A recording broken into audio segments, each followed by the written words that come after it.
welcome back to another Small Bore and More. Today's part 2 of the 145 Kitaco big bore kit on the Honda Monkey, and taking it back down to DynoJet UK to get the fueling sorted and the new map put on, everything dialed in on the dyno. It's going to be a good day. Frank, nice to see you again. Yeah, welcome back. Thank you very much.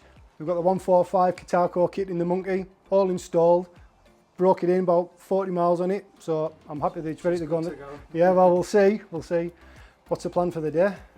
Well, you know where you're going. I do. So we'll get it unloaded, we'll get it on the dyno, run it up initially, and then we'll get it tuned and see how good it is.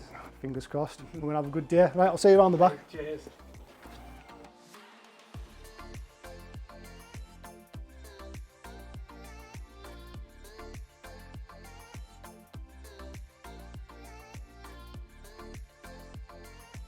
So connecting up the PowerVision 3 is just one cable to the bike's diagnostic port. Now, if you haven't seen this before, check out our other videos on flashing the ECU. With the PV3 connected, we're ready to remap the bike. First thing is to let the bike warm up to operating temperature.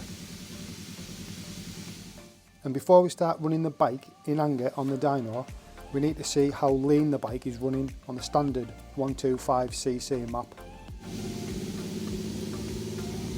Now, on one hand, we want this to read lean because that will mean we can add more fuel, but at the same time it's dangerous to actually run lean, and it can create temperatures in the engine that are far beyond what's safe for the engine internals. So we are starting nice and easy, keeping a very close eye on the air-fuel ratio, which is the figure in the bottom left hand of the dyno screen.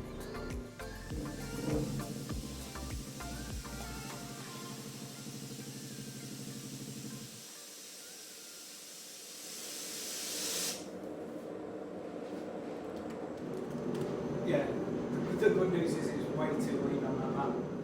So as we've not seen the 145 kit yet, I mean, in normal circumstances we'd already have a base tune to accommodate for the extra engine capacity. However, just out of interest there, we've run the bike with a previous tuning that was for the 125, and as I'd expect, the bike was running very lean, too lean to actually run it properly or run it in anger, which is a good sign because obviously with the bigger engine displacement and the increase in performance that we're hopefully going to see, fingers crossed. Yeah, we're going to need fuel to accommodate that. So what I've just quickly done is basically a global fuel trim just to add fuel everywhere, and then from that it's a nice safe base that we can get all the data to actually make proper changes to the fueling and get the bike running right.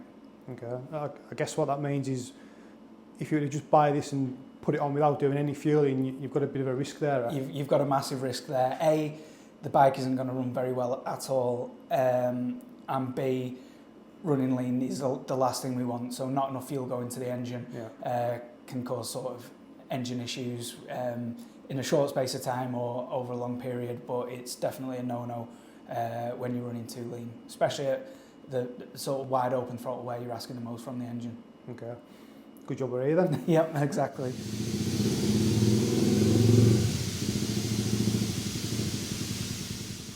So with the global fuel trim in place, the next step is to see how close to ideal the air-fuel ratios are for the estimate.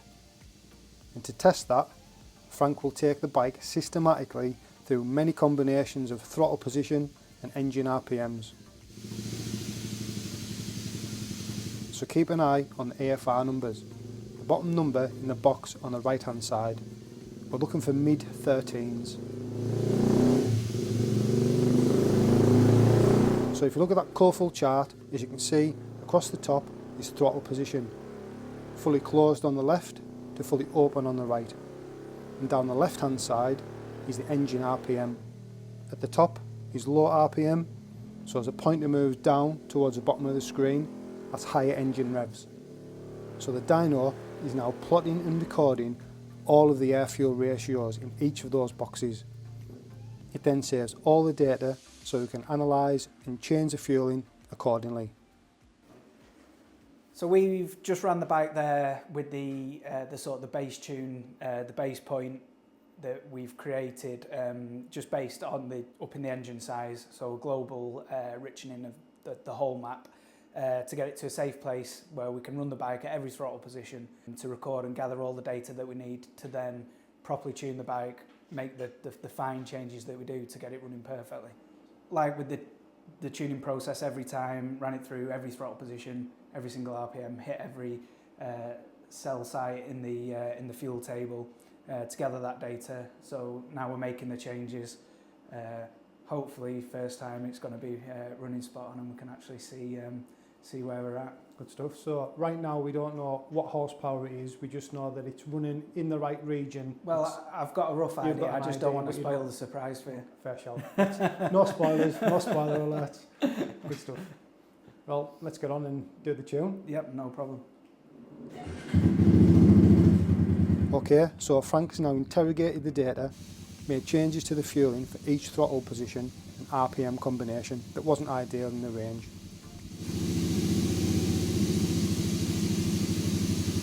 Use the PowerVision 3 to send those new parameters to the bike's ECU.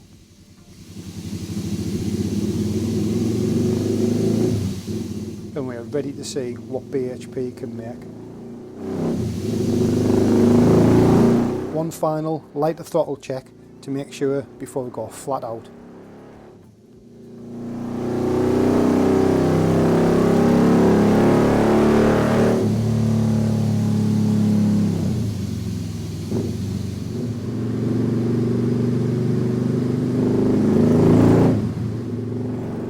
As you can see from that run, the AFRs are looking great, but what's the final result?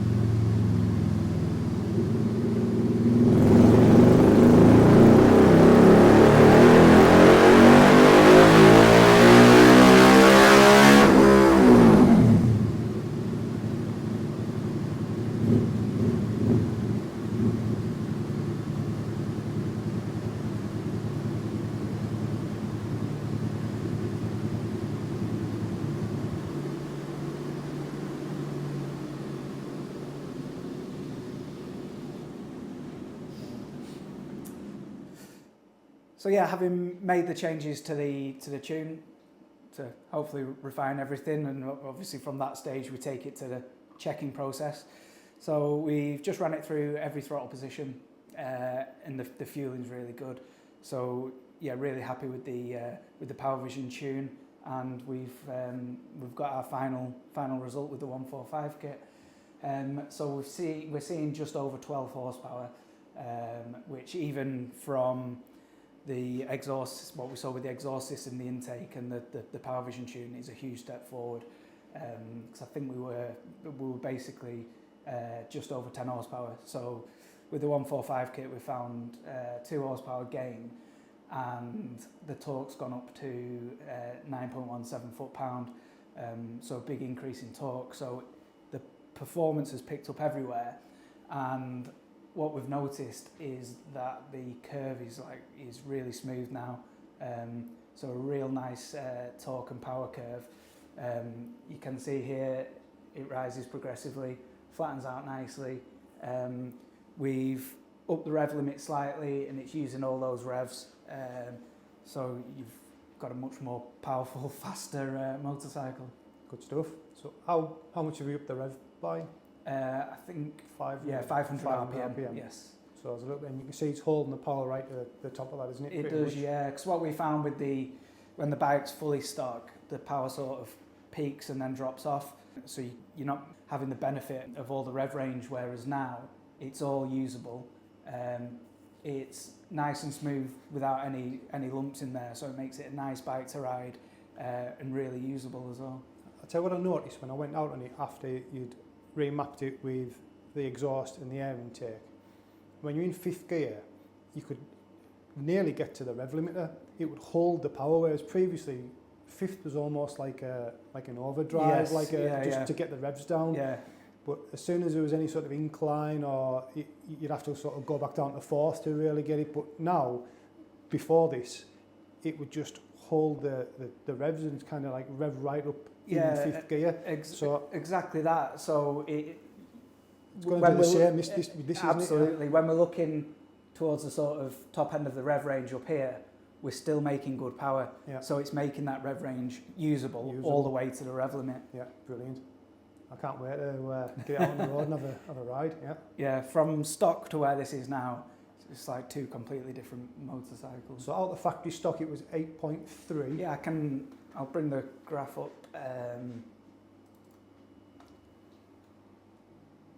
So what we're looking at here, we've got power and torque for how it is now, and then power and torque for the completely stock bike. Wow. So you can see what we're talking about with the rev range after 7, the power and the torque drops off significantly on the stock bike, whereas we're still making power right to the rev limiter.